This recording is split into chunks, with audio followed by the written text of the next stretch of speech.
nuclear power plant, parang sasakyan lang din po yan. May iba-iba pong make, may iba-iba model. So may iba-iba rin pong mga nuclear power plant technology na po pwedeng magamit para makuha po yung energy from nuclear. Ang Bataan Nuclear Power Plant po, si Congressman magaling mag-explain dito ng layman, pressurized water reactor. So parehong design, parehong supplier, pareho pong architect yung nag-supply ng BNPP at ng tatlong sister plants. And in fact, ito pong pressurized water reactor ang most common design sa buong mundo. So ito interrupt, may naghabol lang at magkano daw ginastos natin for nuclear plant na hindi ginamit since 86. Since 86 up to now na hindi natin ginamit. Kasi po yung planta natin, dumaan po yan ng hot functional testing ng Mayo ng 1985. Sorry, 1984. And nung Marso ng 1985, yan po ay nabisita ng IAEA sa pamamagitan ng kanilang pinadalang OSAR-2 mission at sinertified ang ating planta na ready for core loading. Ibig sabihin, pwede nang kargahan ng nuclear fuel. May nang bara na ambassador ng Amerikano, at that time, Ambassador Stephen Bosworth, dahil anti-Marcos po siya nung panahon po na yun.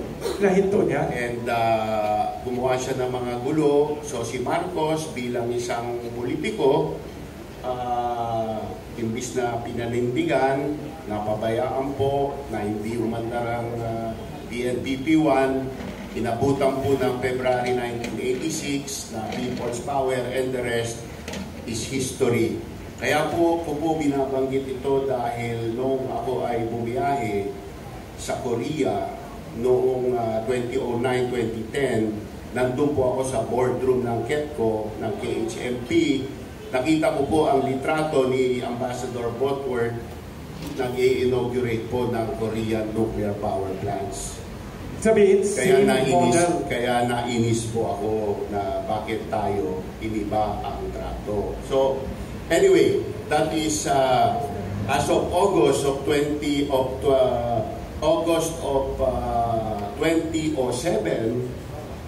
ako po yung nagdi-defend noon ng budget ng DOF. Vice Chair po ako ng appropriations noon.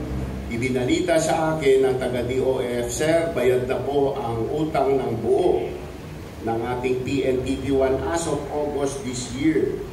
2.12 billion US dollars. 2.12 billion dollars. Yes. Ngayon, ang 699 po yan, million, 0.699 billion, ay interest na galing sa bulsa natin dahil hindi po umaandar yung planta. Dahil doon po sa Korea, ang interest po binayaran ng umaandar na Cory 2 nuclear power plant. At doon po sa Korea, yung 1,050 1.05 billion US dollars na principal ng kanilang planta, nabayaran po nila in 6 years of operation. Wow! Tayo po, dahil di po natin ginamit, paano mababayaran kung hindi ginagamit? No. Ngayon, yung atin po mas mataas ng konti, 1.4 something billion. Kung hahanap po kayo ng korupsyon, yung po hanapin doon sa diferensya ng Korea at saka Philippines. Pero, i-consider nyo na ang pundasyon ng PNPP-2 ay nandun na po, katabi ng PNPP-1. Tayo po ay gumawa pa ng kalsada papuntang Morong. Nagkabit po tayo ng power line hanggang Metro Manila at nagtayo po tayo ng nuclear village which was already existing sa Busan nung ginawa ang Cory 2 dahil nauna po ang Cory 1. So, yun po ang mga diferensya. Kung gusto nyo usisain, nandun po ang, yun po ang lahat ng ebidensya. So, hindi ko sinasabi, malinis ang PNPP, walang corruption, but those are the facts. Sorry, Congressman Mark, may nagtanong lang. Originally ba scheduled to open na sa 1985 na delay lang ng politika? Yes po. Dapat po nakargaan yan ng fuel sometime June of 1985. Dapat nag-first criticality po yan, mga August.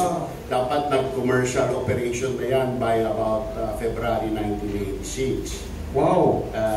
Hindi po nangyari yan dahil sa politika. Anong ginawa ni Bosworth? Sinapotahin niya talaga. Grabe naman. Gumawa siya ng, nagbenta po siya ng doubt, uncertainty, and fear. Sinabi niya, walang hospital, walang ganito, which is beyond the purview of the American agreement. The agreements. Sorry, thank you. Yung, ano po, that's why po we're discussing this.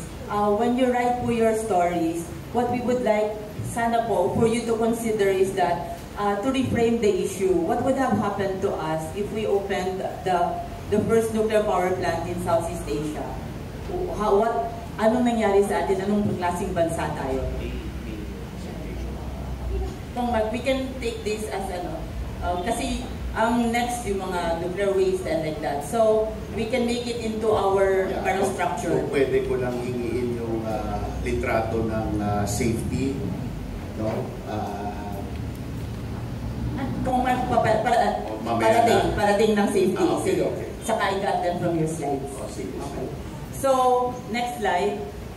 So, we are the first na Southeast Asian nuclear power plant. Tapos sabi nga ng isang speaker namin, para tayong merong Mercedes-Benz na hindi natin, na may susi pa tayo sa Mercedes-Benz natin. Nakasabit lang dyan. 50 years na hindi ginagamit. Hindi natin ginagamit. Pero mini-maintain lang. At mini-maintain yung Mercedes-Benz natin. 40 years. Because si President Cory Aquino, Pong Mark. Dagdagan ko, no? So, si President Cory Aquino, siyang gumawa ng executive order na dapat itenga na yung PNPP-1.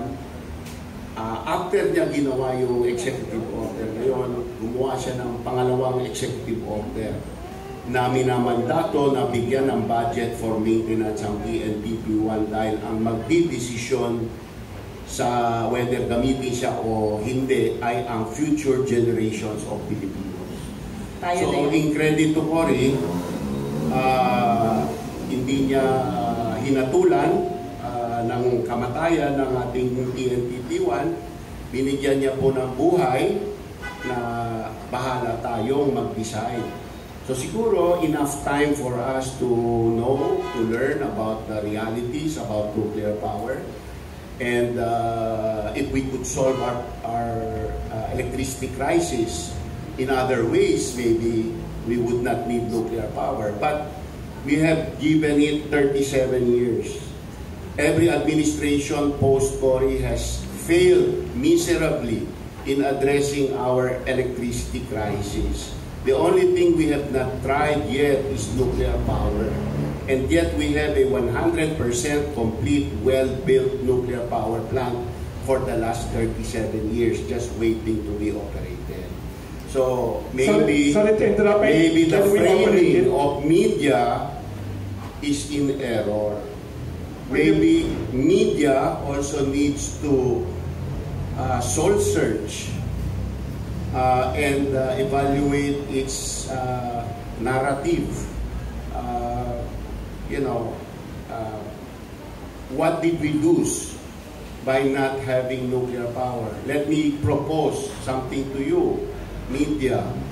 Posible ba na kung sana naging mura ang ating kuryente at sapat ang supply dahil sa nuclear na nadagdagan ng 1% GDP ang ating GDP for each of the last 37 years? Kung madaling mabenta po yung ideyang yun, then our economy should be 37% bigger today. Ilang trilyong piso taon-taon po yan. Ilang milyong trabaho po yan na hindi na-create. So, yun po ang itanong natin sa ating sarili. Ang nangyari, naging 55% coal po tayo. Ang pinaka-deadly pinaka-delikado, mapanganib na technology sa kalusugan ng tao na napaiksi natin ang buhay ng libo-libong Pilipino, libo-libong Bataenyo na wala sa inyong nagreklamo. Mga kaibigan, yan ang framing na gusto ko sanang pag-isipan ninyong mabuti.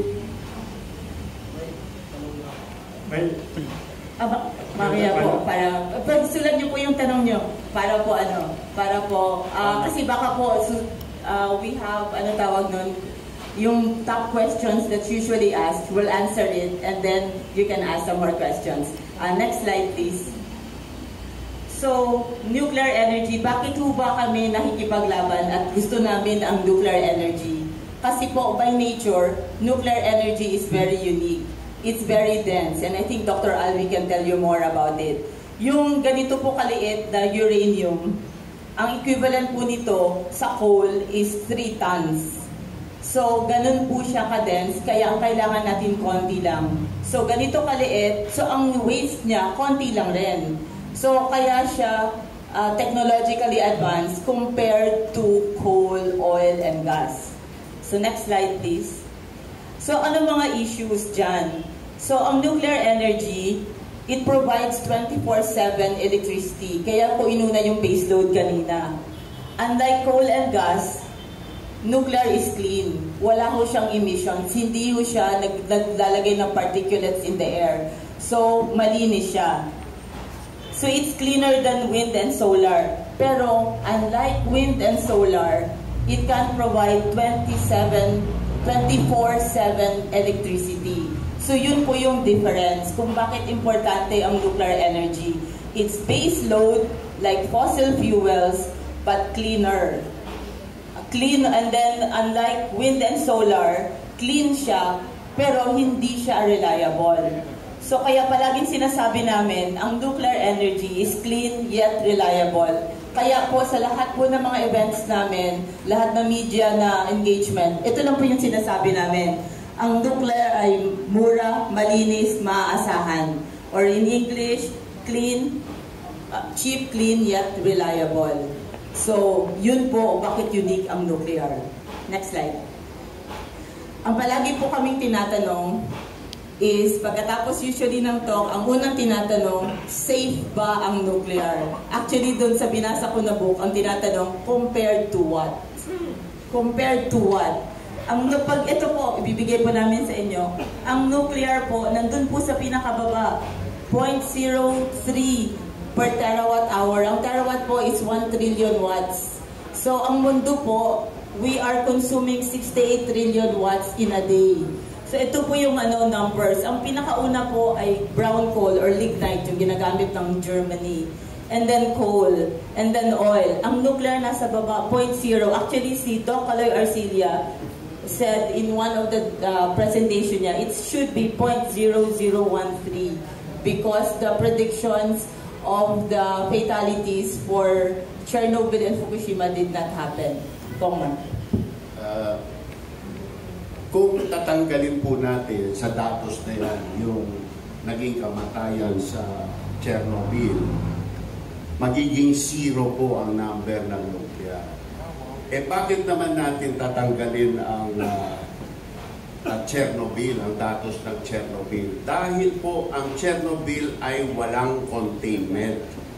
At yung containment po, ayon sa regulasyon sa lahat ng kanlurang bansa, kailangan po yan. Bawal po magtayo ng nuclear plant sa kanlurang mga bansa kung walang containment. And, containment is pader. Containment. Yes, yung yes. bilog po na building, no, yung bakal sa loob, dalawa po yan, magkahiwalay, redundancy rin ng containment. Wala pong ganyan ang Chernobyl. No? So, yun ang basihan para pwedeng i-exclude. So, kung i-exclude mo, 0 po ang mortality ng nuclear from the time na naging commercial po siya. Ayan. So, tingnan nyo po, nandun din po ito sa slide ko. From 1986 to 2019, only less than 50 people died. Next slide, please. Yeah, okay. Next slide. Tada! Only less than 50 people died from Chernobyl. So ito po, we'll give you a copy of this. This is po from the World Health Organization. Pag binasa nyo po ang sinabi dito, as of 2005, fewer than 50 deaths have been directly attributed to radiation from the disaster. So, ang laki po, dramatic po kasi ang Chernobyl. So, may mga movies about it, may TV series about it. But when you go back to the World Health Organization and the United Nations, ito po ang ang findings. So, the thing that scares us shitless is scary, but it did not kill as much as coal kills. Coal kills 2 million people a year. This is the worst thing that ever happened in nuclear, and it killed less than 50 people. So we have to put things in perspective. Next slide. Next slide is, yun yung sinasabi ni Kong Mark for 17 years now, that there are only 46, less than 50 deaths. So we need to separate myth, drama, film, fiction. Writer po ako, magaling po akong gumawa ng fiction. But there is po fiction, and there's non-fiction, and there are facts. And this is the fact on Chernobyl. So wag po tayo matakot. Ang ibang bansa hindi na po takot. Tayo takot. Ito yung pinaka-unang question na nakukuha namin in any of the engagements that we go to. From here to Sorsogon, to Iloilo, to Dumaguete, name the place. Ito po yung una. Kaya nilagay na po namin. Next slide is Fukushima.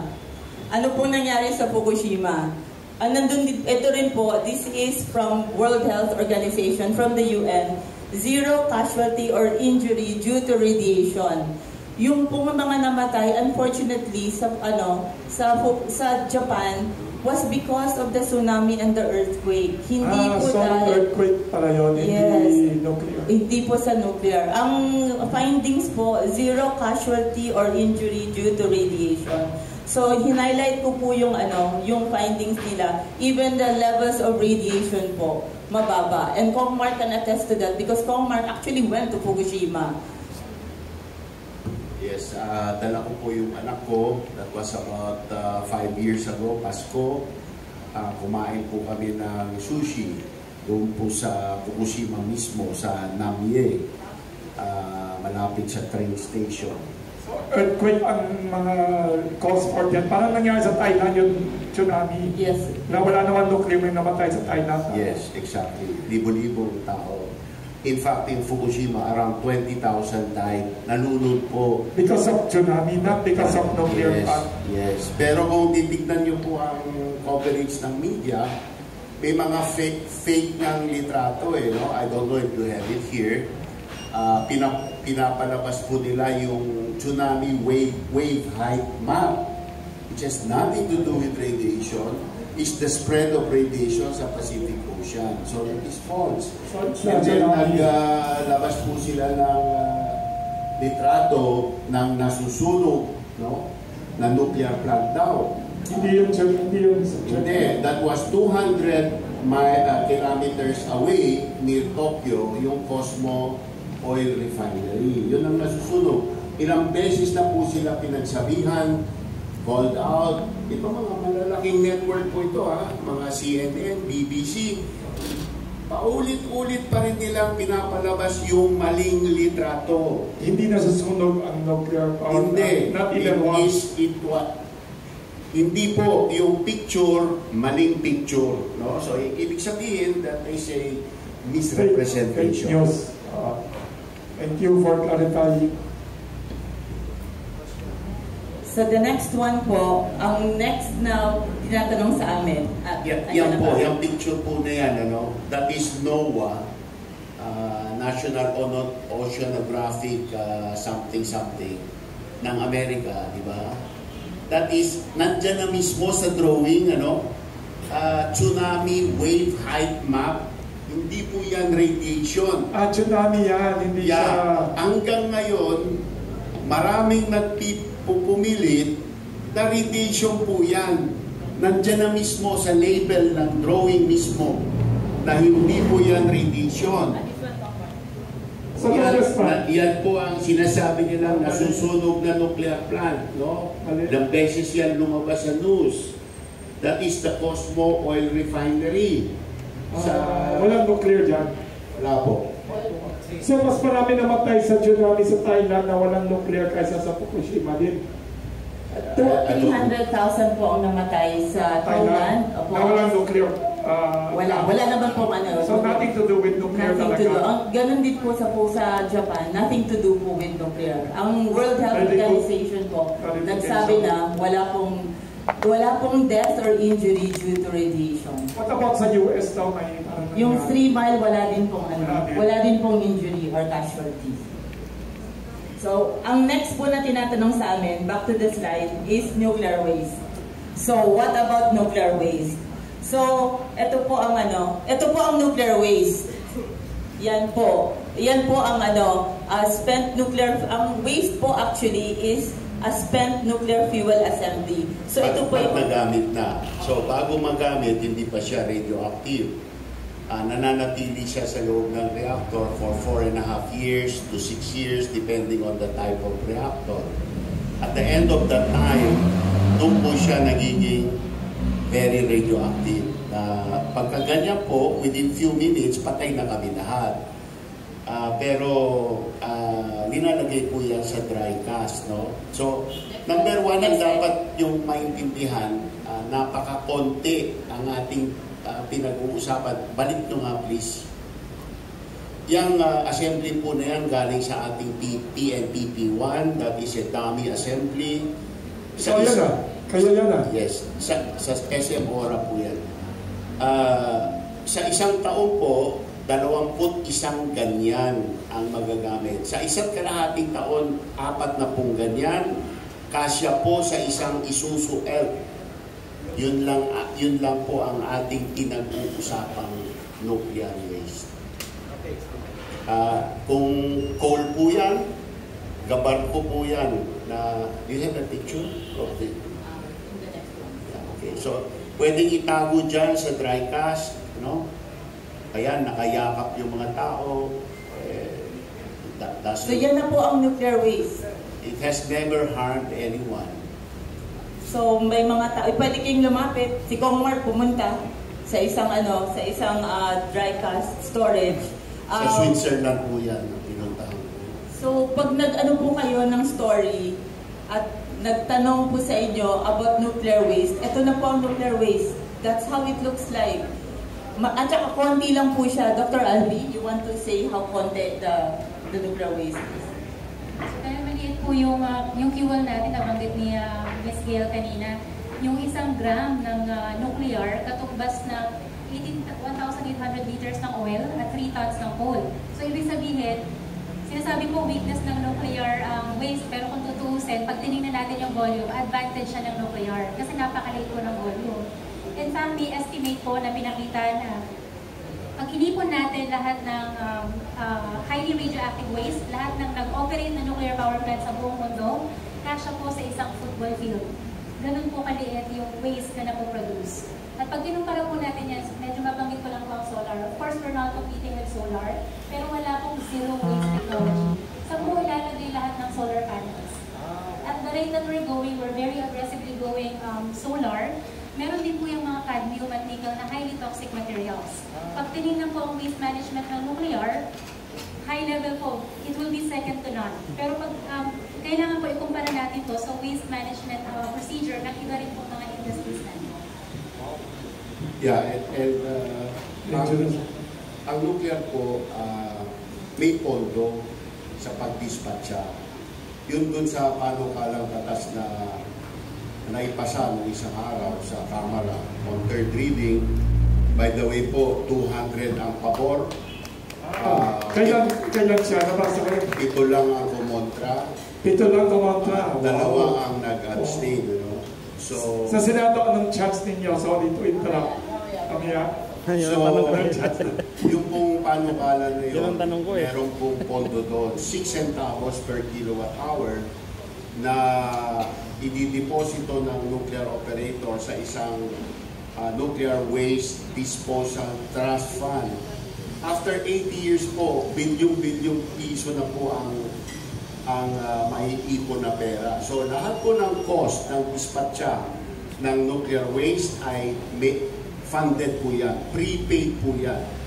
Lahat ng ibang waste, ng ibang technology, solar, wind, coal, lahat yan, wala po silang pondo. Bahala na si Batman doon. Pagdating ng tsunami ng waste, after 20 years, kasi po ang life po niya 20 to 30 years lang, doon po tayo mamomroblema. Ipapatong po natin na papasalin ng ating mga descendants. But nuclear, sagot po natin lahat ng issue in the future. Sagot na po natin agad. So yun po yung framing on nuclear waste. Actually, ang nuclear waste ng nuclear is not even a waste because you can reuse it. It's small, it's clean. Ang reusability po is 20 times. And if you would use the nuclear waste in tomorrow's, my grandchild's generation 4 fast breeder reactor, the final fission products are safe after 100 years. So it changes its characterization completely once you use it 20 times in a fast isobreeder reactor. That is my grandchild's reactor. That's our dream. That's our dream. Ang next po na question is ang pinaka-importante. So, next one, bakit nuclear? At ito yung pinaglalaban talaga natin. Nuclear, kasi ang mahal talaga ng kuryente natin. So, this one, ang sinabi dito, Filipinos have a history of paying some of Southeast Asia's highest electricity rates, from 25 and 87% higher than our neighbors. Mahal ang kuryente natin sa Pilipinas. Next slide. So, ang laki ho ng impact ng mahal na kuryente. Alam mo natin yan, sabi ni Wilson kanina, lahat na tao na nag-on ng aircon, alam to. So, according po kay Doc Caloy Arcilia, 10 to 15% ng sweldo natin, ginagamit natin pambayad sa kuryente. Compared sa ibang bansa, sa China was only 1%. Yeah. In countries with nuclear capacity, 1 to 2%, minsan 3%. So, ang laki po ng difference. Ang mahal po ng kuryente natin.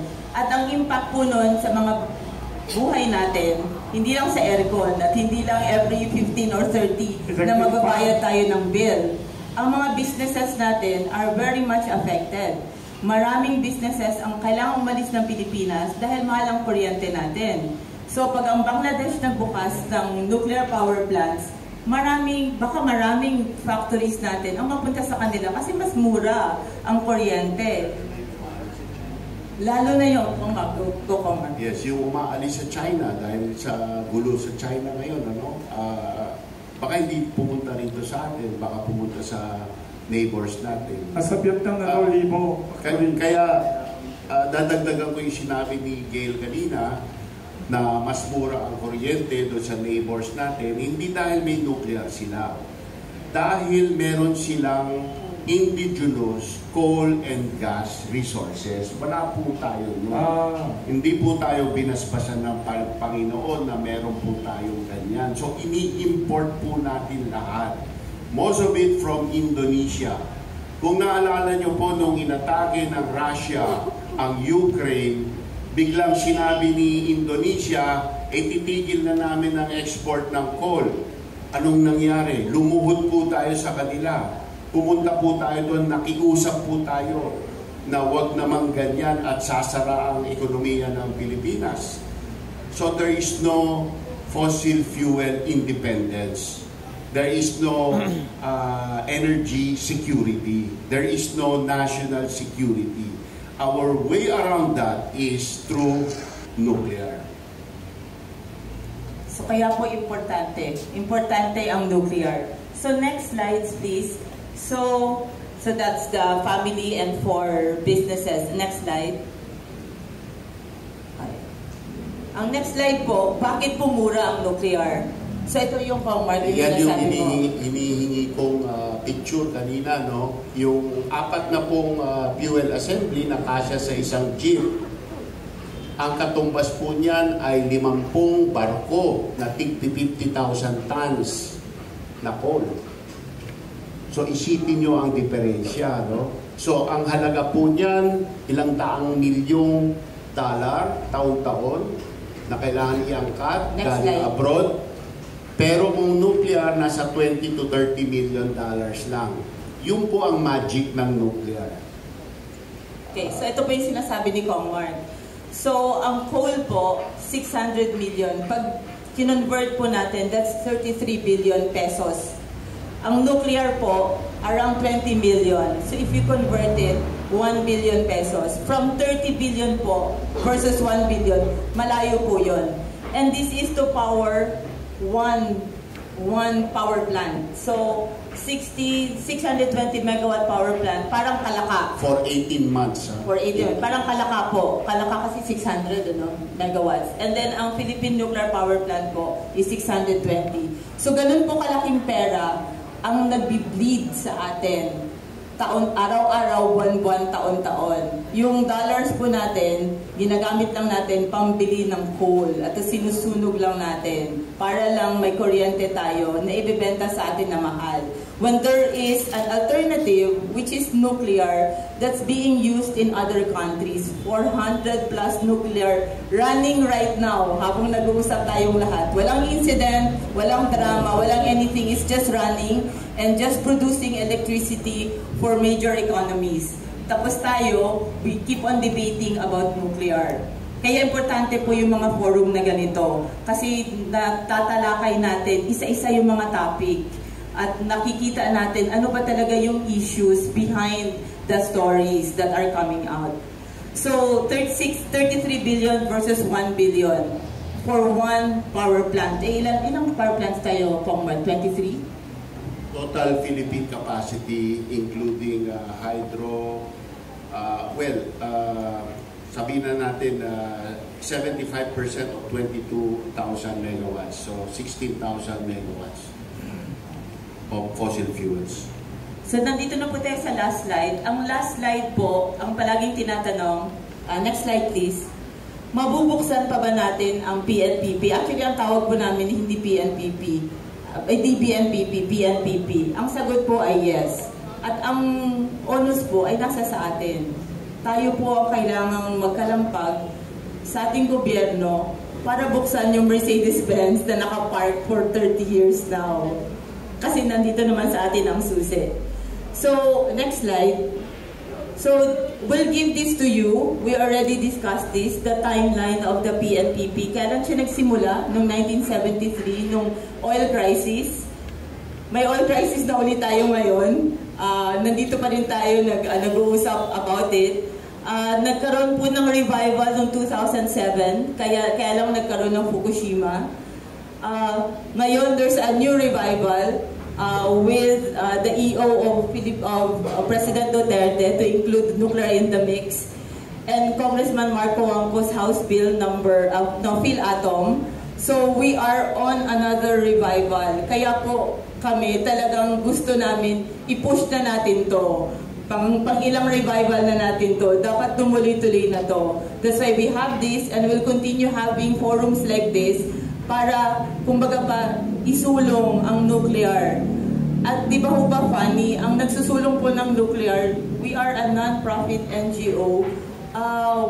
Hindi dapat po dapat alam na po to ng maraming scientists at people in power because this information is available online. But we are where we are. So we are in another revival and we should not miss this. So that's why we have this forum because Mark will talk about the PhilAtom bill, and then we also have the representative of Senator Tolentino because the bill is going to go to the Senate. So parang we guide it through. Bantayan natin so that in the near future, we will open our nuclear power plant, which should have been opened as the first nuclear power plant in Asia. and then that we will build more so that we will have mura, malinis at maasahang kuryente. So yun po ang ito po ang 101, the basics of nuclear. So Kong Mark, would you like to talk now about your... Yes. Ay, ilang upuan sa ibang mga media na sa likod. Oo. Come over here. Pwede may upuan dito. Yes. You would like to see your faces. Mr. Ado and others, may upuan dito, mga columnists. May upuan dito sa unahan, please. Saka dyan, napansin ko na advocate. Noon, parang lonely voice lang siya in the wilderness. Ngayon, everybody realizes so late na tama siya. Congressman siya from the province of Pangasinan. He is also now the dynamic chairman of the Special Committee on Nuclear Energy at the Philippine House of Representatives. Alam mo, tireless advocate siya in public education para maalis yung mga wrong ideas, misconceptions, fake news. And he wants to, kasi sabi ni Congressman Mark, this is important not only for the economy but also for the welfare of every citizen who uses electricity. By the way, aside from the introduction, congratulations kay Congressman Mark for being the only non-American winner of the American Nuclear Society Special Award siya, Distinguished Public Service Award. Congratulations. Let us give one of those kay Congressman. The only person, the only awardee given this award this year outside the United States. Mahaba ang data niya, pero mas maganda siya na magsalita about all his advocacy. Welcome the dynamic, tireless, nuclear energy and economic progress advocate, Congressman Mark Cojuangco. Thank you, Wilson. Going on from what Gail said, she said a lot about PNPP1, and right now that's not my focus. But you know, PNPP1 is the elephant in the room. It is a 100% complete, well-built nuclear power plant, and we have continuing power crisis. And we've already paid $2.12 billion for it. We spent, the basis being the executive order of Cory Aquino, to maintain this for the decision of future generations of Filipinos. It could be running within 4 years from a decision. The only entities powerful enough to decide whether to run this or not is number one, the President of the Republic through an executive order. Number two, the Congress of the Philippines through a law. So those are the only two entities which could possibly make this plant run. Because of our local government code, which gives power to the local officials, local executives, to decide on whether they want or not a power plant to run. They can only be ridden by Congress or the President. So the work that needs to be done is to get social license, local social license to site new nuclear power plants. One of those po is in my district of District 2 of Pangasinan, the town of Labrador. I have been working on social license with the inhabitants of the towns. We already have from over 65% of the registered voters letters, notarized letters stating that they know it's controversial. Some people say it's dangerous, but they don't believe it's dangerous. They believe that nuclear technology can improve their lives. They would like to invite the national government or nuclear companies to locate nuclear plants in Labrador in exchange for free electricity equal to their 2021 consumption as an index year times 2 for every 1,000 megawatts that will be located there, and for the entire life of that nuclear power plant. So if that's 80 years of free electricity. Pakiulit ha, pag may mga negosyo na lilipat sa Pangasinan area in your region, and kung may nuclear power plant na free electricity? Well, per 1,000 megawatts, ulitin ko po, no? 2 times the 2021 consumption for every 1,000 megawatts located there for the entire 80-year lifetime of that nuclear plant. So kung 4 po ang 1,000 megawatts na itatayo po doon, that is 8 times the 2021 consumption. So therefore, for a very long time, if that will come to pass, Labrador will have the cheapest electricity in the Philippines.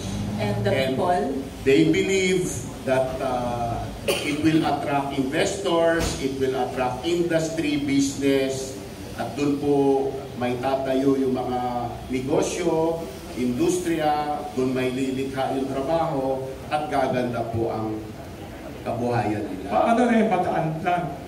I'm just talking about, because I already said that I am not going to initiate Bataan.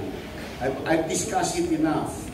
From 2007, nung nag-file po ako ng panukala to have it commissioned, up to now, I'm saying there is no technical reason why we should not run that plan. Whether you talk about safety, economics, or everything, all the reasons point that dapat pandarin yan. Pero ayaw nung mga leaders doon. Bagamat gusto ng tao doon, ayaw ng leaders. Gusto ng tao doon dahil gusto nila ng hanap buhay. But ayaw ng leaders dahil nagamit po yan nung araw bilang kasangkapan to demonize the old man Marcos. At nagkaroon po ng pag-aalyado ng simbahan at ng politiko. Pati Ambassador Bosworth, sabi nyo. Ng simbahan, Cardinal Sin, Bishop Sok, etc., etc., and the powers that be in Bataan politics, na hanggang ngayon, siyempre, hindi nila matatanggap na kailangan pong baguhin nila ang kanilang napahayag noong araw pa na siyang katutak po na wrong information, fake news. Mabigat po yun. So, hindi ko yan pinipili. Iniiwan ko po yan sa taong bayan, no? Sa mga authorities that be, powers that be.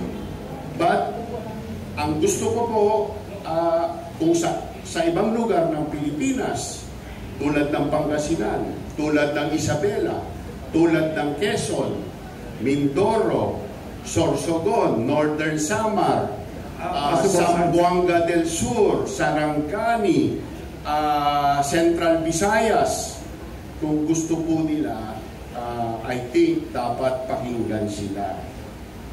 Kasi yan po ang paraan para matundukan ang problema ng mahal ng kuryente sa Pilipinas. At kung hindi magmumura ang ating kuryente, lahat po ng macroeconomic projections na magaganda, ibasura na po natin lahat yan. Wala po dyan ang pwedeng matupad. Dahil yan po ang paulit-ulit na istorya natin ng Pilipinas.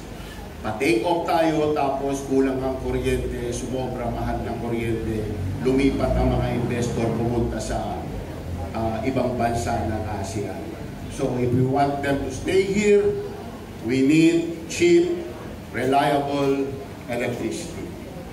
Yun po ang punot-dulo niyan. Ngayon, noong Wednesday, pumasa po ang ating panukala creating the regulatory authority, independent regulatory authority that is not only departmentally independent, hindi ko po siya sakop ng kahit anong ahensya ng gobyerno, technically under office of the President po siya, Ngunit ang kapangyarihan ng Presidente doon sa authority po na yan ay to appoint lang the Director General and Deputy Director Generals na iba-iba po ang graduation po nila.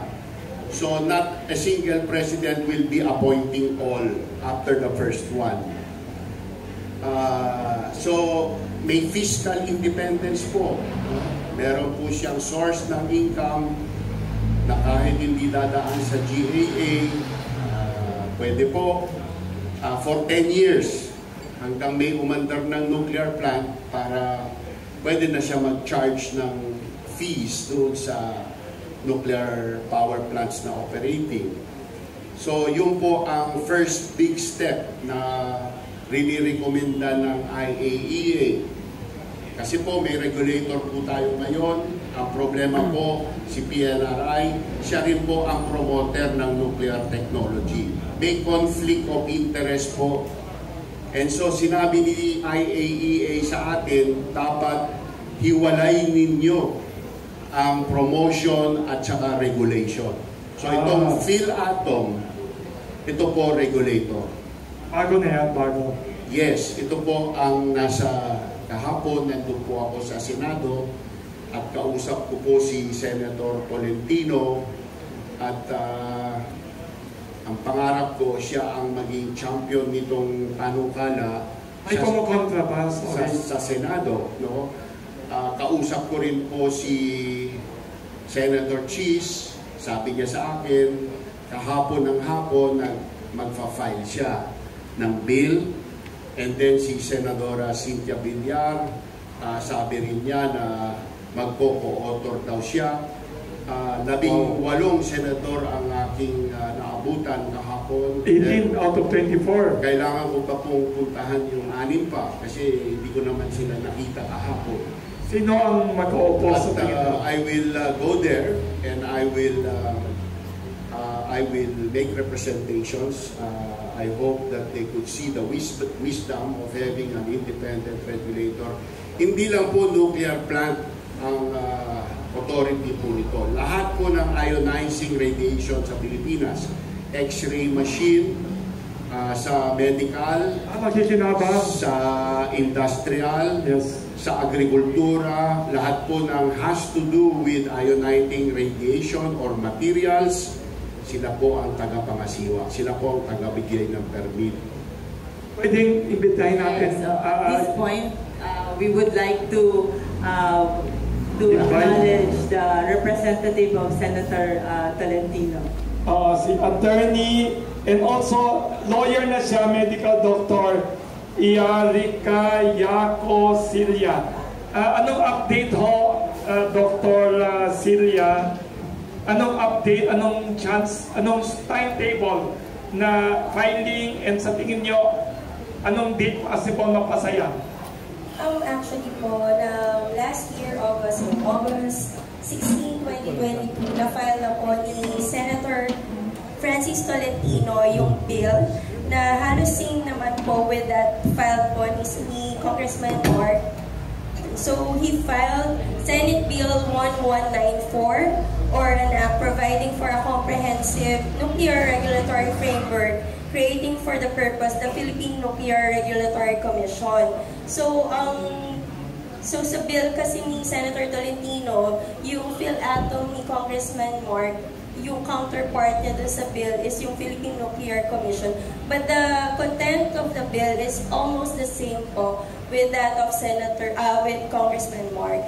And very vocal naman po si Senator Tolentino that he supports the idea of having nuclear energy as an alternative source, lalo na po na bumababa na talaga, nadideplete na yung ating gas reserves. So we have to think in the long term kasi mataas na yung kuryente natin ngayon, more so kapag lalong bumaba na yung gas reserves natin sa Malampaya. Last week I've been in a foreign study mission in Singapore, and one of the topics discussed po was also yung energy problem po. No? So, totoo po yung binanggit kanina na ang Pilipinas po ang isa sa may if not the the one with the highest cost of energy is sa buong Southeast Asia. So kaya ang nagiging problema din natin would be yung investments nga. They're not going into our country kung mas pumupunta sila sa ibang bansa dahil nga po mas mura doon. And tama rin po si Congressman Mark na hindi dahil may nuclear sila, but because they have it, meron silang malaki yung gas reserves, especially ng Indonesia, and then at the same time, mas may wealth sila to dwell into other infrastructures to help their energy resources. No?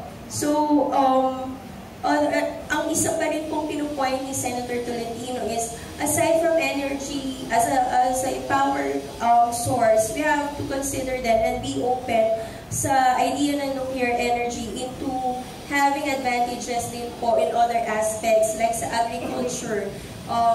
There are talks po, no, yung irrigation ng grains into giving higher yield.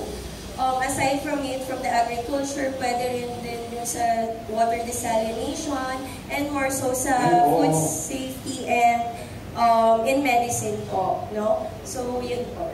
Ay, nandito last week, water desalination, ang number one, nila, obstacle, high cost of power. Sabi nung Swedish technology proponent, ang ganda ng desalination para magkaroon ng tubig sa Pilipinas, isang problema ng mataas ang kuryente. Kaya may nagsabi, baka pwede ba solar? Wala palang alanganin pala solar. Wow! Kakampi niya pala yung desalination, dapat sabay kayo with the Swedish ambassador. So yun po yung that po is the 101 of nuclear. So ito po yung ang gusto po namin is an engagement. So pwede na po tayo magtanong. Yes, open ang floor for questions. Microphone. Pakilala nyo, sarili nyo, full name and Maraming salamat po sa pagpunta. Yes, thank you. May coffee habang nagtatanong kayo. Then we'll have lunch later.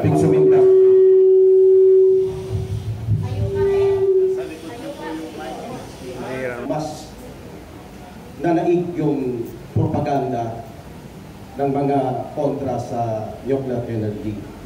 Ang tanong ko po, paano natin ngayon babalik rin na yung negatibo na epekto ng nuclear energy na pininta sa kaisipan ng sangkatauhan mabaliktad. Kasi yung propaganda nila mas epektibo kaysa yung propaganda natin na nagsusulong ng nuclear energy. Good question, In fact, ayon sa survey na kinonduct ng dating administrasyong Duterte, yung Department of Energy po, 79% of all Filipinos want nuclear power. Ang problema lang, ang condition lang nila is not in my backyard. So ang problema lang po is yung siting ng actual nuclear power plant itself. So kung you don't have to convince everybody to accept a nuclear plant in their locality, you only have to accept to convince maybe just a few, maybe 3 or 4 the Luzon grid. Barangays. Alam niyo po na ang 70% ng ating GDP nangyayari po between Pangasinan and Batangas. So kung mapaligiran niyo po yan, Pangasinan, Isabela, Quezon, Mindoro, ng nuclear plants, you can build multiple units on each. 4 to 6 units of tigwa 1,000 megawatts, masasagot po yung problema. You don't need to convince everybody. You need to convince a few. And sa tingin ko po, kaya naging 79% ang sinasabing sangayon sila sa nuclear power is hindi na nila matiis ang presyo ng kuryente.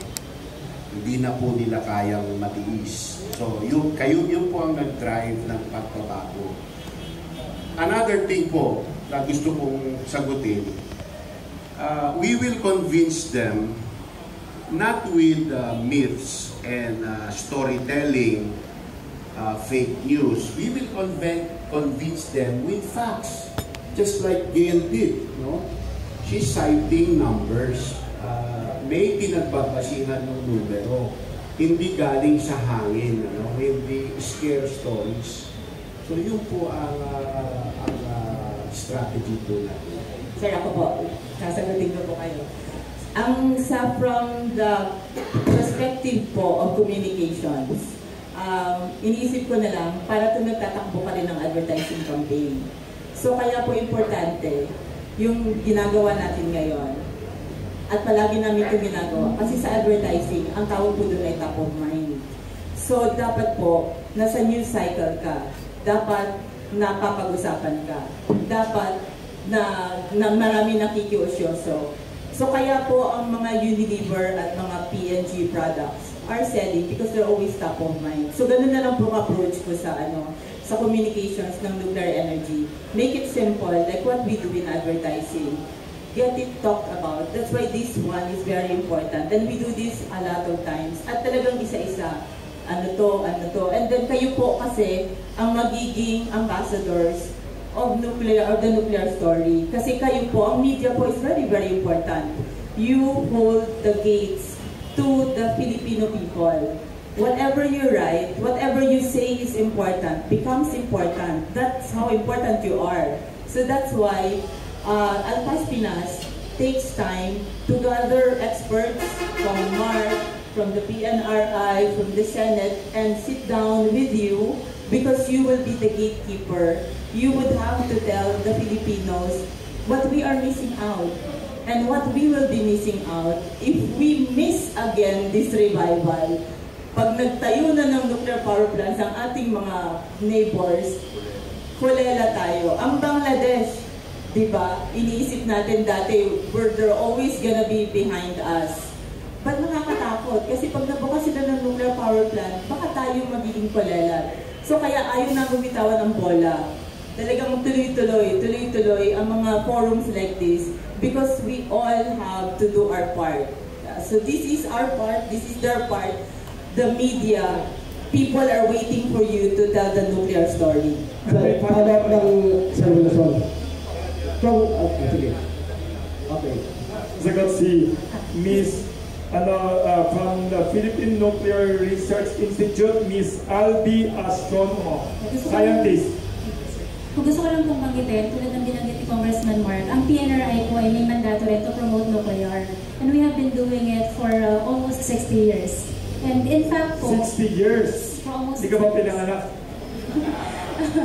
And in fact, this year po, we will conduct the 51st Atomic Energy Week. Isa po sa mga events namin, we reach out to different stakeholders po. Iba po syempre ang pag-message natin kapag public, iba kapag nasa academe, iba rin po pagka politicians and also pag media. So sa Atomic Energy Week po, gusto na namin banggitin din ngayon na may Philippine first week po ng December, open house po ang PNRI. Malapit na. December 4 po. Meron pong 600 schools na magpa-participate and i-hosting po natin ang first ever International Nuclear Science Olympiad. Okay. One last point from my end. Congressman, nabanggit nyo rin na, okay, we have 79% doon sa survey during the Duterte administration na medyo na-appreciate na nila yung magandang bunga nitong nuclear energy. But, may isa pang problema na according to you, a very vivid example is di Bataan, local officials.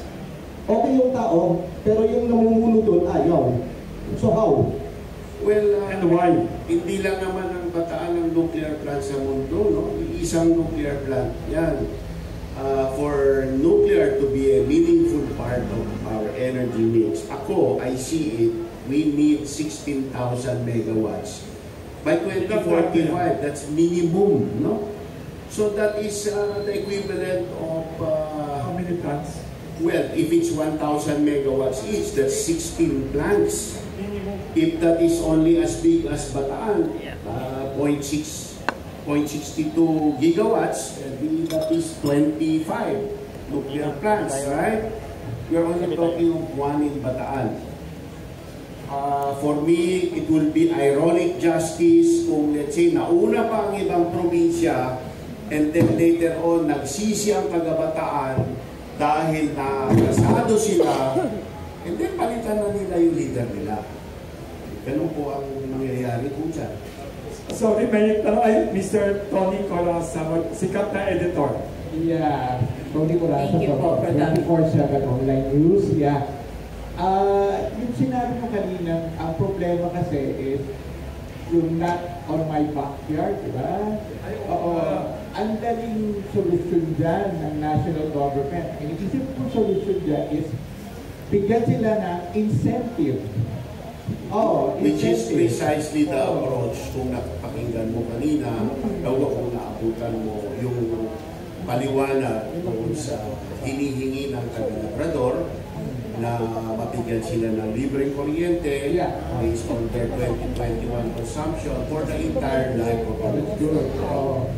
So with that kind of incentive, Labrador will have the cheapest electricity in the Philippines. I mean, yung mga region sa Pilipinas, kung may incentive na gano'n, yes. Ang dali lang. Dito na kayo magtayo ng nuclear plant. Everybody can copy what is our approach sa Labrador. Everybody can copy that, no? So, sorry, may follow-up sa tanong na ay sa'yo. May follow-up lang yung taga si Miss Princess Castro ng One Media Network and 3 other journalists. They have very important one question.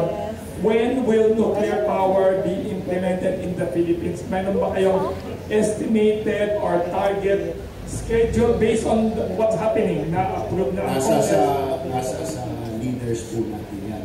Sir, can you turn off your mic? Nag-feedback eh. Pero, Sandali lang, sagutin ko muna. Yes. Isa-isa lang. When? Yeah. So, kung magdidesisyon today, no, sa Bataan, kasi gawa na po yun 100% complete. No? Eco-commission na lang yun.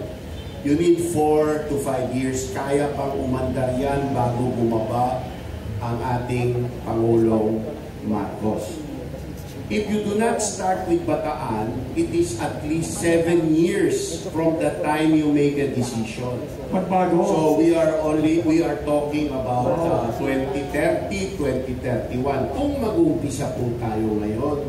Ay, so we are, and then kung masusunod po ang aspiration na 16,000 megawatts by 2045, dapat every year thereafter, nag-uumpisa tayo ng bago.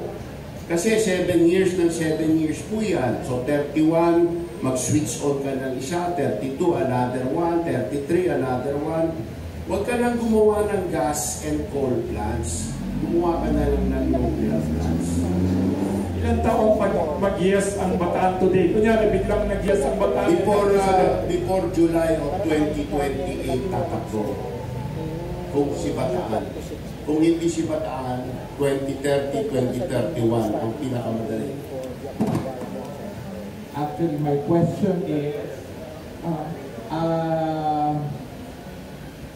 yung gusto ko lang malaman kung anong reaction ng Meralco, yung who monopolized the industry dito sa capital region, ano kaya magiging reaction nila kung may nuclear energy na tayo kasi magiging cheap na kuryente, so meaning mas maliit ang kanilang profit. Not necessarily po kasi magiging mura ang binibili nilang kuryente, right? So pwede lang ibenta ng mas mura at retain the same margins. And also, their distribution network, kung dumami po ang konsumo ng kuryente, magiging mas maganda ang utilization, bababa ang fixed cost po nila. So, pwede nilang ipasa yung ibang savings sa fixed cost, pwede nilang ipasa sa consumer. Sa ngayon po, ang sinisisi ng taong bayan is Meralco. So, sila ang may gustong humanap ng paraan para mapababa ang kuryente, but still they are maintaining a viable business. Okay, thank you po. Thank you. Dagdag na information lang po about Meralco. In fact, Meralco is exploring nuclear now. They just signed November 15 an agreement with a nuclear company from the US. They're exploring po yung feasibility ng micro-modular reactor. Sir, yung ano po nyo, tanong nyo kanina about how to incentivize. This is why we have forums like this. Because we need media to cover stories like the Labrador story. It has to be, if we want for people to ask for nuclear in their backyard, they have to know a program like that incentivizes that for the 85 years of the life of the nuclear power plant, libre ang kuryente nyo. Lilipat ka doon, di ba? So if you would pick up that story and run with it, then people would know. And when people know, kasi minsan kailangan from ground up eh. So kakalampagin nila ang kanilang mga leaders, bakit doon meron, bakit tayo wala? So that is an important factor. May I add to the question of the previous gentleman also? Vic, may sagot siya sa tanong mo, Vic. Mr. Vic Sominta. May sagot siya sa tanong mo pa. Yeah. So, sasabihin ko na ubod na teka muna, ano ba yung tanong mo? Okay, so, alam nyo, ang isa pang napapansin ko, yung mga public servants natin, yung mga, what you call it, these bureaucrats, no? Lalo na sa DOE, takot sumagot na hindi praktisado ang sagot, no? They're afraid to think outside of the box because they are so concerned about their job. I said, how can DOE sell nuclear if it is going to be a skeptic of nuclear? Nagsulat po ako ng 10 punto na incontrovertible benefits ng nuclear power. Ang tanong ko po kay Secretary, ba't di nyo kayang sabihin ito sa publiko? Bakit binigay ko itong listahan na ito sa DOST? Pinigilan ninyo na magsalita sila tungkol sa mga bagay-bagay na ito. Kasi kami ang lead agency. So, in other words, bago mo mabenta ang nuclear, kailangan kaya mong ikwento yung nuclear good news. Kung hindi nyo po kayang ikwento ang benepisyo ng nuclear, how are you going to convince people that it is necessary? Mahirap po yun.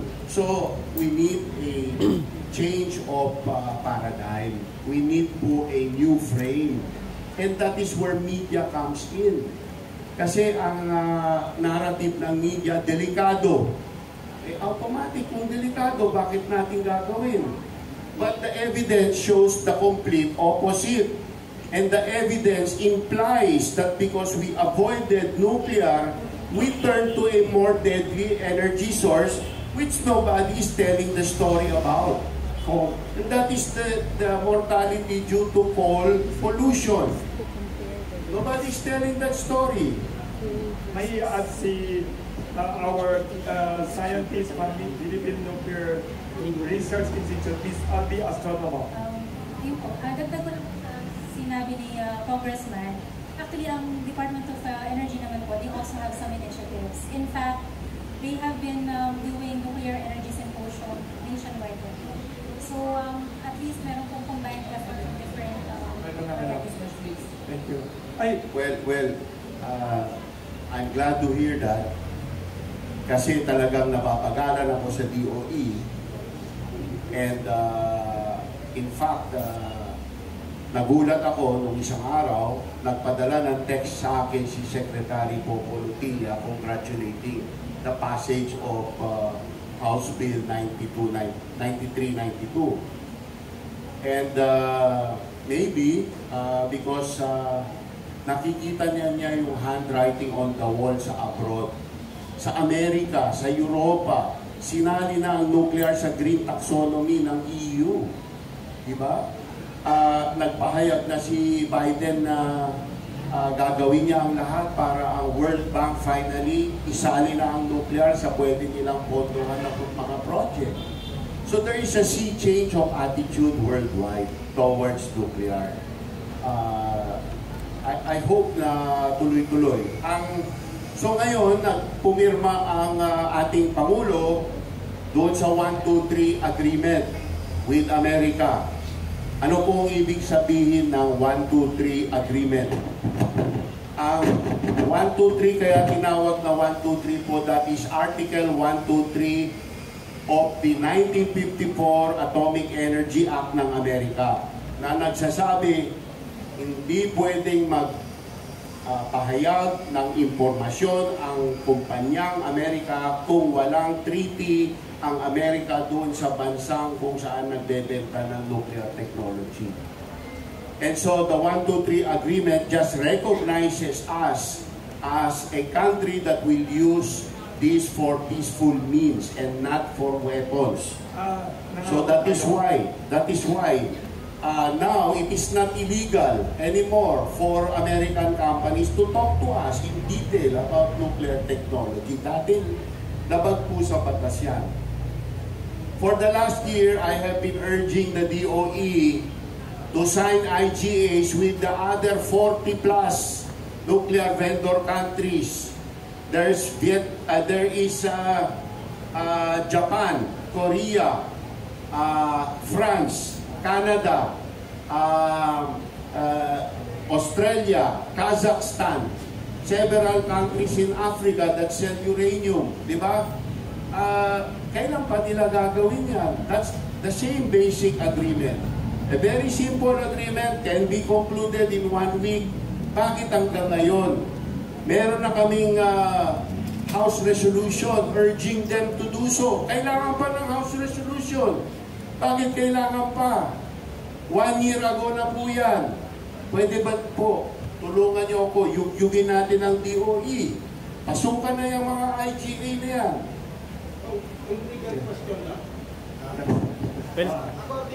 Ito naman.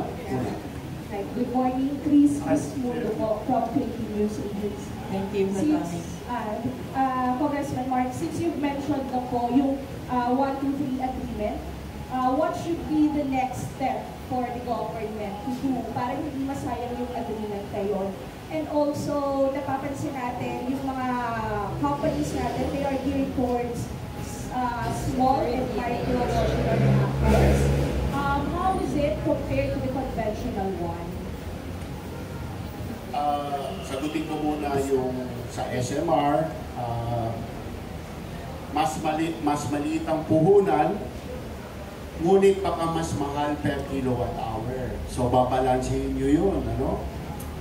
Ako, doon sa major portion ng grid natin, mas pabor ako doon sa malalaking reactor. Dahil kung mahal ang nuclear power, walang punto ang nuclear power sa Pilipinas. Kaya lang tayo papasok sa nuclear power dahil magiging sagot sa presyo ng kuryente. So we want to minimize the price of electricity. So magandang packaging, magandang marketing package ang SMR, but it's not necessarily the cheapest. So I would like to wake up everybody about that. What was the other question? What's the next step po? What is next step for the government? Okay, so America is not the only vendor. And it's better if we have plenty vendors to choose from so that we can negotiate the best deal. So we need to have the IGAs with Japan, Korea, China, Russia, France, Canada, Kazakhstan, Argentina, etc., etc. UK. Yun po, we need to be in agreement with all the vendor countries of the world. When you talk about the process, that we don't even have to come up with the money. We don't even, all that needs to happen is that the Secretary of the DOE needs to write through the DFA to his counterpart, Secretary of Energy in the vendor country of origin, And then lalakad na po yung dokumento niyan. It only takes a week or 2 weeks para magkaroon po tayo ng mga ganyan agreement. There is no need for concurrence by the Senate because it is not a treaty. It is just a departmental agreement. Also, sir, clarify lang, since yung BNPP ang ginagamit na technology is Westinghouse, which is originated from the US, is it exclude the development or the rehabilitation will be exclusive for US companies ba? No, because the reactors being built by China, Russia, France, Korea, Japan are still light water reactors. They're the same as PNPP. No, there's not much difference. Parehas pa rin. It's still light water reactors up to now. Even the SMRs like BWRX or NuScale or Holtec are all LWRs. Yung available today. Yung advanced reactors, yung generation 4 ISO breeders, maybe for the next 10 years, wala pa tayong certified design po yan. So we are not talking about that. We are only talking about light water reactors today. And sir, sorry, last question. You mentioned ago that we are losing 1% in GDP in the past year since we didn't switch on the that is 1% per year, right? I am just saying, what if? Diba? What if we lost 1% for each of the previous years? That is 37%. Ang next question ko sa inyo, 1% lang ba? O baka more? Sir, may study ba tayo, no? May study na ba tayo? May counterfactual po study. Ginawa ng isang professor sa Ateneo. Tinginin niyo po yun. Baka pag ako pong naglabas doon, sabihin nila bias. So, you look at these counterfactual studies. I'll add. Hello. I'll add to your question. During the stand-up for nuclear last 2 months ago, isa sa mga guest namin is nuclear activist from Taiwan. And journalist from Taiwan. And then what she said is that the economic miracle ng Taiwan was based on nuclear power. Before they had nuclear power, they were making Barbie dolls and cheap shoes. But when they went into nuclear, they ditched the cheap shoes and now they're making chips for the world. They're one of the largest chip makers of the world. So the economic miracle of Taiwan labor is built on nuclear power technology. And we need to be on that because we might miss out on a lot of economic miracles. Just to add po, ito specific case din ng Korea. As mentioned earlier, like 1950s, 1960s, almost the same yung status po natin with them. And they conducted the economic study which isolated yung contribution ng nuclear. It contributed 2.2% to their GDP. Per year. Wow. So, yun that's Korea. Let me give you an example of Korea. They have half our population. They have 6 times the generating capacity. There are 122,000 megawatts a year. Kalahati ang population sa atin, tayo 22,000 lang. So napag-iwanan na talaga tayo. Ayaw nating magising. So, ang daming smart comments dito about safety and we've answered all the safety questions already. Paulit-ulit for the last 17 years po. Nakakasawa na. Congressman, intriguing question, pero positive nangyari. 1986, yung Bataan Nuclear Power Plant, White Westinghouse yung nuclear reactor, US ang sumuporta. Bago umanda yung sinasabi yung Mercedes-Benz natin din, yung lang ang kailangan, nakialam si Ambassador Bosworth, kaya hindi natuloy. Marcos Sr. ang nakaupo. Ngayon po nire-revive natin ang nuclear energy sa Pilipinas. Marcos Jr. ang nakaupo. Pumirma pa tayo ng 123 agreement. Hindi kaya kalaunan ay ma-123 ulit tayo ng Amerika. Ay, bakit ginawa ni Bosworth yan nun? Alam mo, the 123, ang pangit ng ano mo eh. Yan ang rinireklamo kong frame eh. Malutog yung frame nyo. Parang sa jeep. Number one, ang 1, 2, 3 has to do with US and intellectual property. They are just allowing their companies to deal with us. The company that really runs an identical plant, kasi Westinghouse doesn't run any plants. They just design, they're just an engineering company. The company really running the kakambal of PNPP1 is KHNP. They are the most qualified, right? It helps if we have a 1, 2, 3 because then we can say yung IP pumapayag si Westinghouse. Pero kung wala yung 1, 2, 3, pwede pa rin naman eh. With KHNP, mag-IGA lang tayo sa Koreano. We don't even need the Americans. So, mali-mali po ang frame nyo. Frame ng talunan po yan. Yan po ang umiral for the last 37 years. Kaya tayo ganito. Kawawa. May follow-up sa sinabi niya.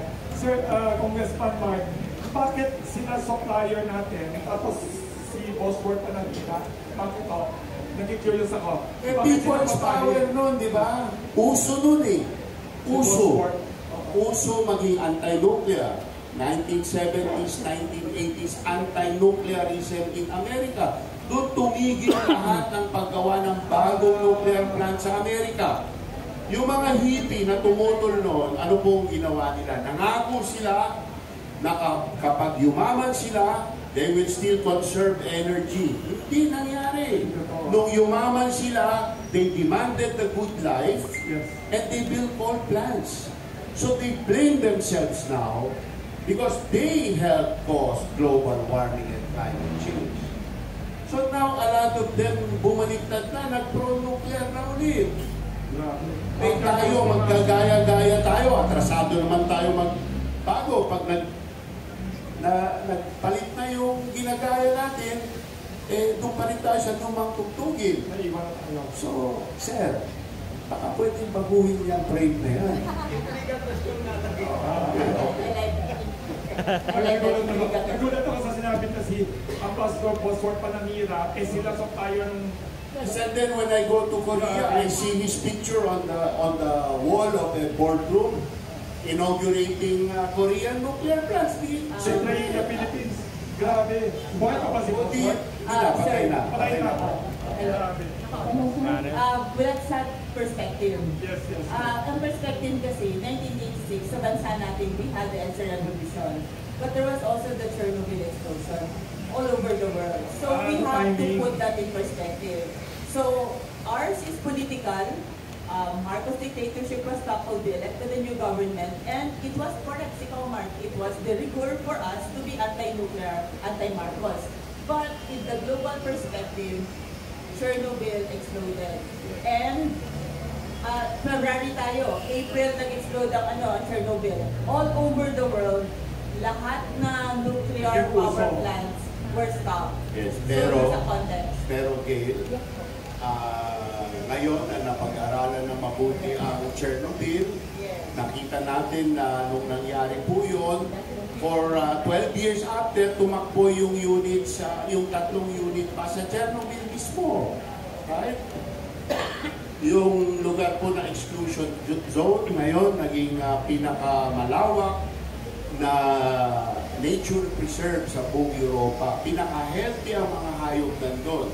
Yung mga tao doon na matatanda na ayaw umalis ay healthier than their age peers located elsewhere.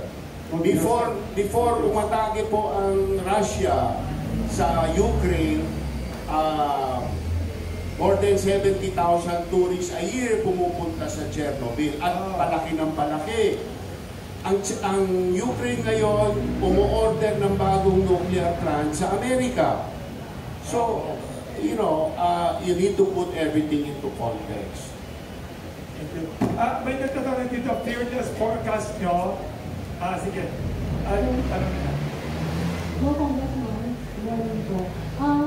ano po ba yung magiging win-win solution from your end para makumbinsi na yung mga tao, makapagpalabas ng executive order ng Malacanang, makapaglabas ng batas ang Kongreso para payagan na magkaroon ng nuclear plant sa Pilipinas?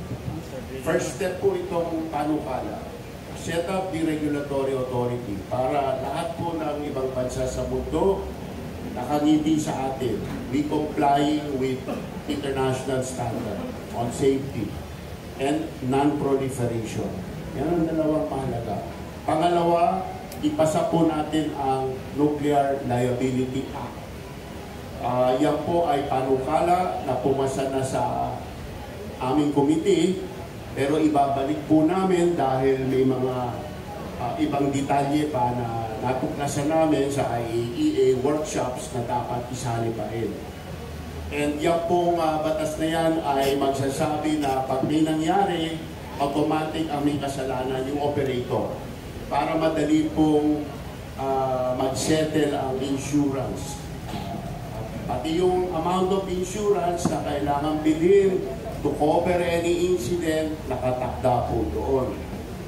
And then after that, the last law we will need is a Nuclear Incentives Act to give the fiscal incentive, just like the Renewable Energy Act, which gave a lot of incentives to wind and solar and other renewables. We also need a similar act for nuclear power in the Philippines. May additional question lang po.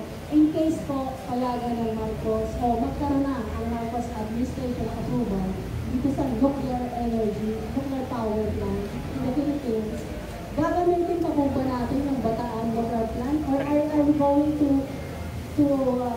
gumawa po ng isang nuclear plant po lang? Ulitin ko po. Wala pong dahilan na technical na ayon sa kaligtasan kung bakit hindi dapat gamitin yung plantang yan.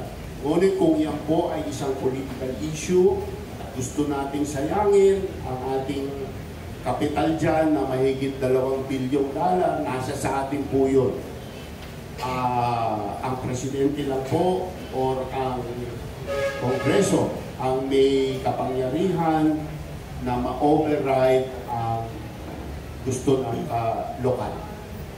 Tingin ko kung sila po ay magpo-conduct ng isang plebisito o isang survey sa Morong, ang nakararami ng Morong ay gustong paandarin yung plantang yan dahil kulang na kulang po sila ng magandang trabaho. Willing pa kayo mag-debate with the politician of Bataan here about nuclear power? In a fair and orderly naman na debate, would you be okay? Alam nyo, siguro kung orasan mo, lahat po ng debate namin sa committee at sa plenaryo ay baka 20 oras na po ang debate namin. So, pakinggan nyo na lang po yun. Ha? Sir, my last question po, paano po makakatulong sa economy ng Philippines itong nuclear power? Isama lang sa atin. Yes. Okay, so sa bawat 1,000 megawatts po na ng coal or gas, LNG, na mag-i-import po tayo ng panggatong niya, gagastos po tayo taon-taon ng daan-daang $1 billion. Maraming bilyong piso taon-taon. Kung nuclear po, between $20 to $30 million lang. Ilang percent? So, ang laki po ng diferensya doon sa importasyon. So, ang halaga ng piso, dinidepensa po ng nuclear. Yung pong pagbiyahe ng kabundok na coal sa West Philippine Sea, wala na po yan sa nuclear. Kaya, pag nagkagulo po sa West Philippine Sea, wala pong naka-expose na pwedeng pigilin na delivery. So, national security gumaganda rin po. Wala pong pollution. So, humahaba po ang buhay ng tao na protektahan po ang ating kalikasan. So, yan po ang mga benepisyo ng nuclear. Yang nuclear lang ang tanging may pag-asang magpababa ng presyo ng kuryente to less than half current electricity prices. Yun po ang heart of the advocacy ng Alpas Pinas. Kasi po, maraming technical issues around nuclear energy and nuclear technology. Pero ang pinaka-importante po sa lahat, mura ang kuryente. Ilang percent masasave ng ordinaryong tao sa electricity bill Yung estimate? sa data po natin, Wilson, mahirap yan i-estimate dahil iba-ibang classes ng tao, iba-ibang social structure. Pero ganito na lang para madaling sagutin.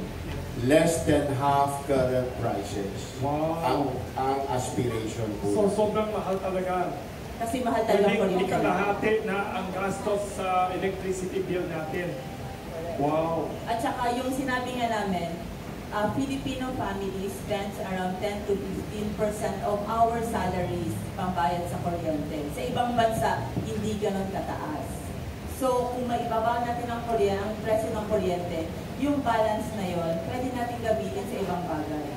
Malaking bagay yun. Alam niyo po, noong bagong atake ang Russia sa Ukraine, yung presyo po namin ng kuryente sa Lingayen, lumagpas po ng 20 pesos per kilowatt hour. Ngayon, nasa mga 14 to 15 pesos. Nung umabot po yan ng lagpas 20, talagang di na kaya ng tao yan. No? So, it depends on the fossil fuel price and that's all imported. Wala po tayong control dyan. Thank you. Last na lang po. At saka, balik po tayo, ganun po kasi balik po tayo sa ating mga pamilya. Yung decision to use an aircon or not to use an aircon. Electric fan. Oo, electric fan. Nakadepend yun sa presyo ng ating kuryente. So we would have families, kasi umiikot kami we would have families saying na hirap silang magbukas ng aircon kahit na mataas na ang BP ng lola at lolo kasi mahal ang kuryente. So dapat hindi ganon. Dapat hindi natin ilalagay sa peligro yung ating mga mahal sa buhay dahil lang mahal ang kuryente, di ba? Dapat hindi yun ang pagpipilian. So kaya po talagang kami ay sinusulong namin na magka-nuclear tayo kasi on the level of the family, it would be a big help for the Filipinos. On the level of business, all the more, di ba? Kasi murang kuryente, maraming negosyong uunlad. Kailangan po na manatiling sapat ang mura ng kuryente para ang ating mga kababayan kaya nilang alipinin ang kuryente. Imbis na sila ang maging alipin ng kuryente. Thank you. Good morning. Good morning. Hello. Hey. Good morning, Kong. Anyway, congratulations kasi nung last nating event sa SM Aura, nasa second reading pa yata. Opo. Kong, kapag sakaling maipasa na po itong House Bill ninyo na kayo po ang author, ang PhilAtom, meron pong dinatawag na IRR. Can you give us a little bit, konting ano lang po, kung ano po yung mga preferred na IRR? Alam niyo po, ang regulatory authority, kaya ini-istruktura ng batas na maging independent, dapat walang makialam sa pagsulat ng IRR. So, mga eksperto itong i-appoint po natin dyan. May qualifications na nakalista doon sa batas. So, at saka isa pa po, hindi lang ako ang author nito. Kinonsolidate ito from 13 separate bills. At saka sa ngayon po, 213, mahigit sa 2/3 ng House membership ang co-author po namin. So, broad ang support po nito. At lahat, ang dami pong nag-contribute sa debate, na ilagay ang mga idea nila dyan. So, we will let the authority be independent just like we want them to be.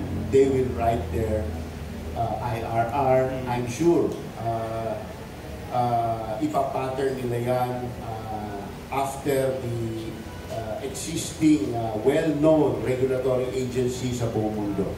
Lalong-lalo na ang IAEA. Kukuha sila ng guides po dyan. Thank you. We have time for last question. Kong, paglilinaw kapag na-implement na po ang batas na ito, ano po mangyayari dito sa existing natin na source of electricity? Meralco at saka yung mga sa mga provinces, yung mga electric cooperatives. Pangatlo, ano po ba ang functions? Kasi ang source natin dumadaan po sa mga wires, bukod-bukod na mga wires at sa mga poste. Kapag ka sa nuclear, ano po yung paano po gagawin? Mas maganda ba? Parehas lang po, walang pagbabago. Pero kung ang singil sa bawat kilowatt hour na dinideliver ng planta doon sa sistema, sa grid, kalahati ang presyo, kalahati rin ang lahat ng patong, kalahati rin, yung VAT, kalahati rin, yung system loss, kalahati rin. So, lahat sumusunod po. Multiplier effect po yung bill natin, di ba? So, kung ano man yung sistema, existing system, pasahan mo siya ng murang kuryente, di mura rin ang lalabas sa bill. At reliable. Kasi sapat po. At hindi umaasa sa panahon ang kuryente nuclear. Thank you po. Kasi sorry, it's 12 o'clock. So, yung maraming mga ibang tanong, we will send to the office of Congressman Marco Wangco and the other experts. We might have a part 2 soon with mga business leaders who want to support you. Maybe you can give 4 minutes more. Pwede ba? Sige. Just a few more questions. Yes, we're open for additional questions pa for people. Ayan, may tanong dito. Yes. Kung kanina sabi niyo, dalawang paraan para magsimula tayo ng pagpapaandar ng nuclear power plant. One is executive and second is yung sa Congress. So ngayon, will you work out nyo yung sa Congress? Hindi po, I'm not doing that. Wala pong... Meron nag-file ng bill na paandarin yan, pero hindi na siya congressman ngayon. Sino? Hindi na balik. But the point is, dapat may magsulong. Or another possibility, may magsulong ng panukala na huwag nang paandarin yan. Pwede rin yun. Ano? So, one of both ways. It will open it to debate. Ano opinion ni Presidente? Nakausap ka ba? Hindi ko ang gusto ni Presidente manggaling sa atin ang kagustuhan. No? Manggaling sa taong bayan ang kagustuhan. Ayaw niyang ipilit. Kaya hinihintay niya itong mga panukalang lumabas. No?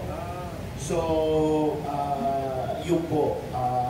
At least, itong Presidente naging bukas ang kanyang kaisipan to explore itong isang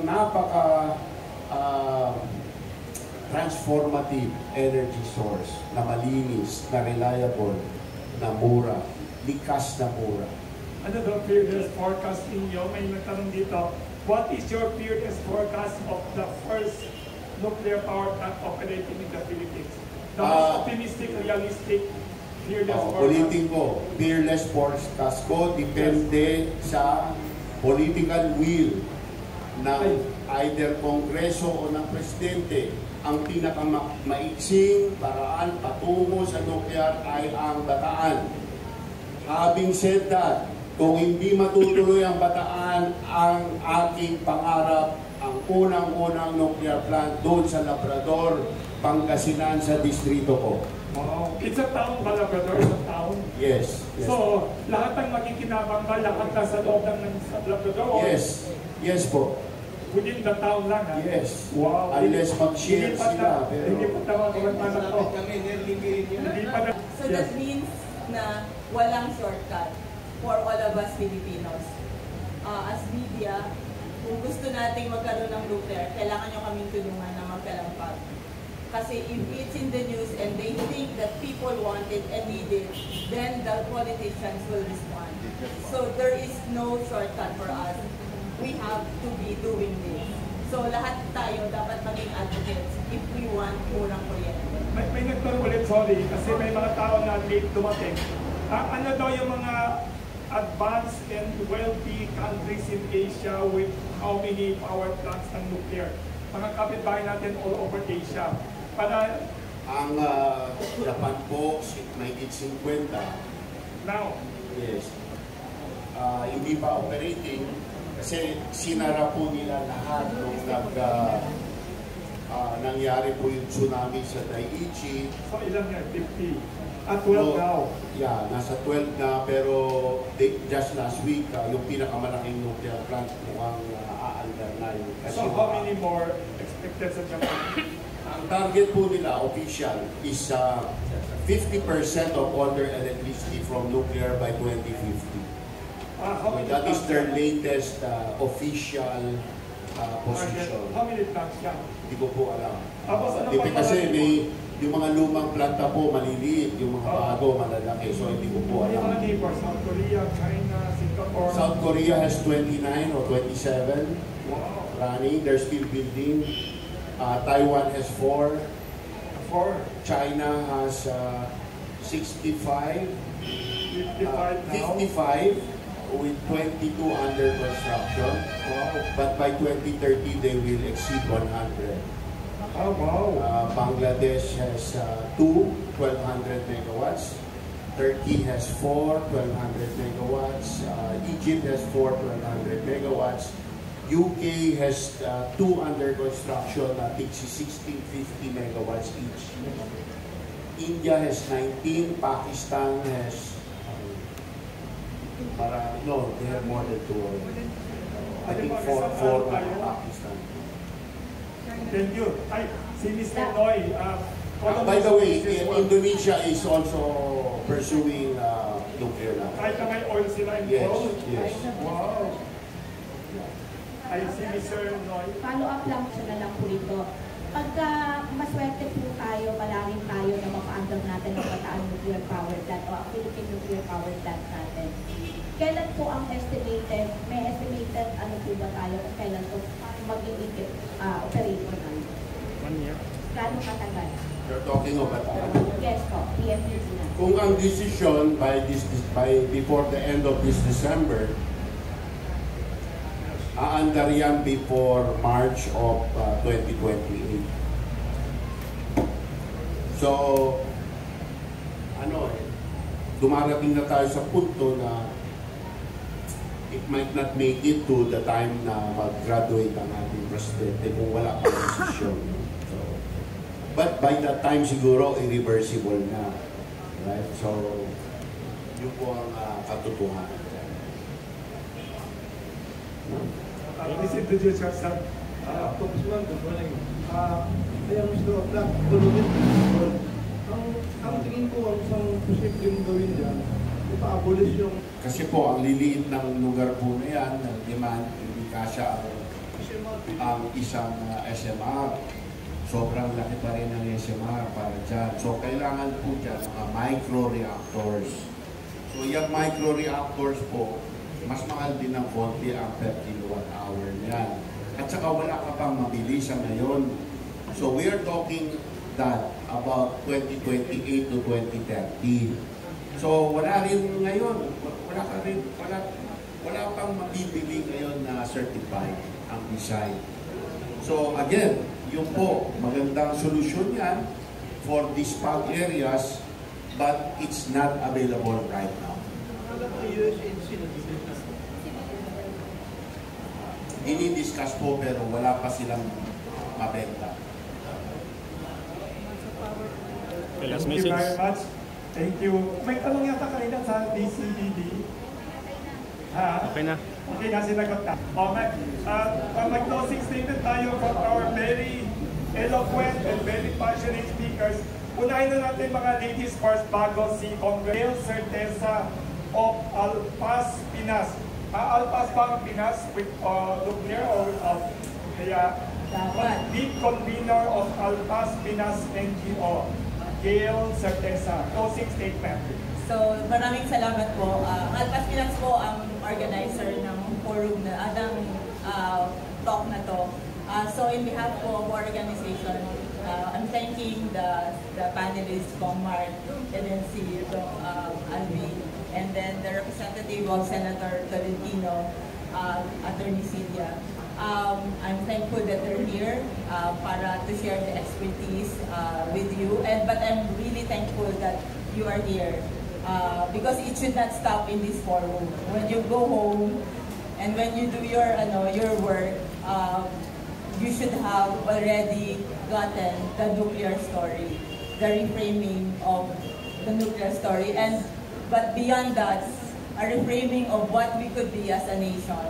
Are we going to be a nation na mahirap palagi?